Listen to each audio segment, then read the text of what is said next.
વિજયકુમાર ત્રિવેદી આપણા એ વખતે પાટણના ધારાસભ્ય અને પુરવઠા મંત્રી હતા. બહુ સારા વકીલ, ટોપી પહેરે ને મજા, લાઇટ બોડી, સારા માણસ.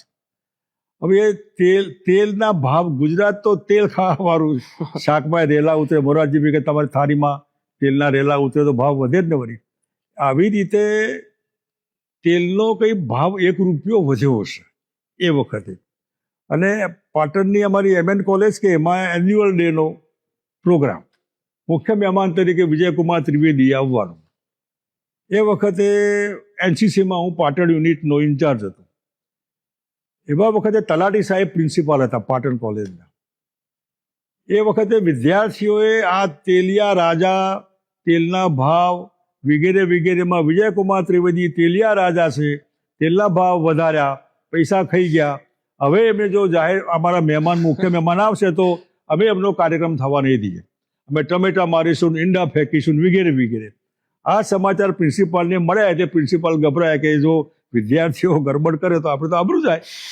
લોકલ મંત્રી સાહેબને બોલાવીએ, લોકલ પાટણના MLA મિનિસ્ટર, એટલે એમને મને બોલાવ્યો કે આ વિદ્યાર્થીઓ જરા બગડેલા છે, કંઈ સંભાળી લેવાય તો સારું. મેં વિદ્યાર્થીઓને બોલાવ્યા, નહીં સાહેબ નહીં ચાલે. મેં કીધું પણ તમે નહીં ચાલે, આ તેલિયા રાજા છે વગેરે વગેરે. એ વખતે આ વધારે હાઇલાઇટ, અમારા ખાડિયામાં અશોક ભટ્ટ એ વખતે રેલી કાઢતા, ભાવ વધે એમાં. આ બધામાં એમને જે કીધું એ સ્પિરિટ સાથે મેં એમને કીધું કે તમારી વાત હું ઉપાડી લઈશ. તમને આ તેલિયા રાજા ગમતા નથી, તેલના ભાવ વધ્યા એ ગમતું નથી, તો તમારી જવાબદારી હું સંભાળી લઈશ, પણ આ પ્રોગ્રામમાં ગડબડ નહીં થવી. તમારી જવાબદારી કે તમારી જવાબદારી.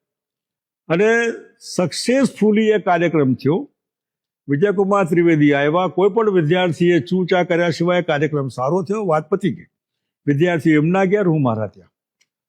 હવે જે તમે સેન્સિટિવ હોય ને કે કમિટમેન્ટ કર્યું હોય, જેનો કદાચ કોઈ સાક્ષી ન હોય, પણ તમને એમ હોય કે ભાઈ આ આપણી જવાબદારી, એવા ઠેકાણે મને જે વિચાર આવ્યો કે મારે આ પ્રમાણે કંઈક કરવું જોઈએ.